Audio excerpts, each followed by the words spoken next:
Back to news. Bharat Pakistan సరిహద్దు అనగానే కాశ్మీర్ కంటే ముందు ఠక్కున గుర్తుకు వచ్చేది వాఘా పాయింట్. రెండు దేశాల మధ్య వాహనాల రాకపోకలు జరిగేది ఈ మార్గంలోనే. ఉద్రిక్తతల దృష్ట్యా ప్రస్తుతం ఇక్కడ ఆంక్షలు అమల్లోకి వచ్చాయి. ఇప్పుడు వాఘా ఎలా ఉంది, రాకపోకల పరిస్థితి ఏంటి? పాక్ సరిహద్దుకు అత్యంత సమీపం నుంచి మా ప్రతినిధి రాఘవేంద్ర మరిన్ని వివరాలు అందిస్తారు. పాక్ ఆక్రమిత కాశ్మీర్లోని ఉగ్రవాద శిబిరాలపై భారత్ దాడుల తర్వాత ప్రస్తుతం వాఘా సరిహద్దు వద్ద ఎటువంటి పరిస్థితి ఉందో తెలుసుకునే ప్రయత్నం చేద్దాం. వాఘా సరిహద్దుకు ఇండియా పాకిస్తాన్ బార్డర్ వాఘా సరిహద్దుకు 1 కిలోమీటర్ దూరంలో మొత్తం అంతా కూడా ఇక్కడ నిలిపివేస్తున్నారు. ఆర్మీ అంతా కూడా ఇక్కడ మోరించి ఉంది. జనరల్గా జరగాల్సిన రిట్రీట్ మాత్రం జరుగుతుంది, కానీ ఎవరిని కూడా సందర్శనలు కూడా ఎవరిని కూడా అనుమతించడం లేదు. ప్రస్తుతం మాత్రం ఇక్కడ ఆర్మీ సాధారణ పరిస్థితి ఉందని చెప్తున్నారు. లోపల బార్డర్ దగ్గర ఈ రీట్రీట్కి సంబంధించి స్టేడియంను పెద్దగా నిర్మించాలని నిర్ణయం తీసుకున్నారు. ఈ నేపథ్యంలో కన్స్ట్రక్షన్ వర్క్ మాత్రం జరుగుతుంది. దానికి సంబంధించి పనిచేసే వారిని మాత్రమే లోపలికి పంపిస్తున్నారు.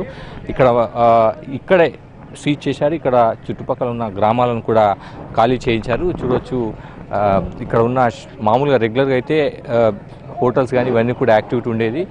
బార్డర్ మూసివేసిన బార్డర్కు సందర్శకులను వెళ్ళనివ్వని నేపథ్యంలో అక్కడికి వెళ్ళని నేపథ్యంలో వాళ్ళంతా కూడా క్లోజ్ చేసింది. ఇక్కడ ఉన్న వాళ్ళంతా కూడా బయటకు పంపించారు. వాళ్ళందరినీ కూడా రిలీఫ్గా పంపించారు. దాదాపు 1000కి పైగా గ్రామాలను ఖాళీ చేయించాలని నిర్ణయం తీసుకున్నారు. ఈ నేపథ్యంలో కొంతమంది గ్రామాల నుంచి వెళ్ళడానికి సిద్ధపడ్డారు, కానీ చాలామంది గ్రామాల్లోనే ఉండడానికి కూడా ఇష్టపడిన పరిస్థితి. వారందరినీ కూడా పంజాబ్ ప్రభుత్వ యంత్రాంగం కన్విన్స్ చేసే ప్రయత్నం చేస్తుంది. అయినప్పటికీ కూడా పొలాలు ఇల్లు ఉండడంతో వారంతా కూడా వెళ్ళమని చెప్తూ ఉంటున్న పరిస్థితి. కొంతమంది మాత్రం స్వచ్ఛందంగానే ప్రభుత్వ ప్రకటన నేపథ్యంలో వారంతా కూడా రిలీఫ్ క్యాంప్స్కు వెళ్తున్నారు.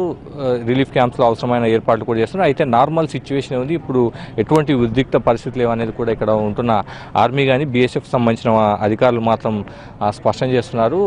ఇక్కడ చుట్టుపక్కల ఉన్న ప్రాంతాలను మాత్రం ఖాళీ చేయించాం. ప్రస్తుతం ఉన్న నేపథ్యంలో ఎటువంటి సిచ్యువేషన్ అయినా ఫేస్ చేయడానికి సిద్ధంగా ఉన్నామన్న ఒక అభిప్రాయాన్ని కూడా వారంతా కూడా వ్యక్తం చేస్తున్నారు. అయితే రెగ్యులర్గా జరగాల్సిన ట్రేడ్ సంబంధించి ఇంపోర్ట్ ఎక్స్పోర్ట్ సంబంధించి అంటే పాకిస్తాన్తో జరగాల్సిన ఇంపోర్ట్ ఎక్స్పోర్ట్ సంబంధించి ఇక్కడ ఇంటిగ్రేటెడ్ చెక్ పోస్ట్ ఉంది.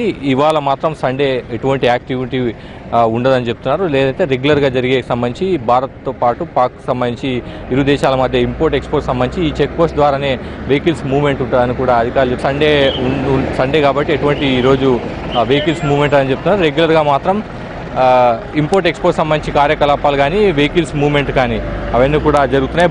బస్సు మూవ్మెంట్ కూడా ఉందని చెప్తున్నారు.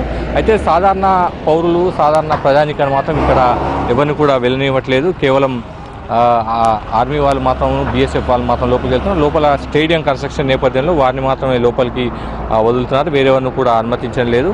మీడియాకు కూడా ఈ పాయింట్ దగ్గరే అనుమతించారు. లోపలికి వెళ్ళనివ్వని కూడా అధికారులు స్పష్టం చేశారు. మొత్తం మీద భారత్ పాక్ ఆక్రమిత కాశ్మీర్లోని ఉగ్రవాద శిబిరాలపై దాడి చేసిన తర్వాత ఎటువంటి పరిస్థితులను ఎదుర్కోవడానికి అలర్ట్గా ఉండాలని, అక్టోబర్ నెల అంతా కూడా అలర్ట్గా ఉండాలని ఇప్పటికే భారత ప్రభుత్వం నిర్ణయం తీసుకుంది. ఈ నేపథ్యంలో మెట్రో నగరాలతో పాటు బార్డర్ పాకిస్తాన్తో ఎక్కడైతే బార్డర్ షేర్ చేస్తుందో ఆ ప్రాంతాలన్నింటి కూడా అలర్ట్గా ఉండాలని చెప్పారు.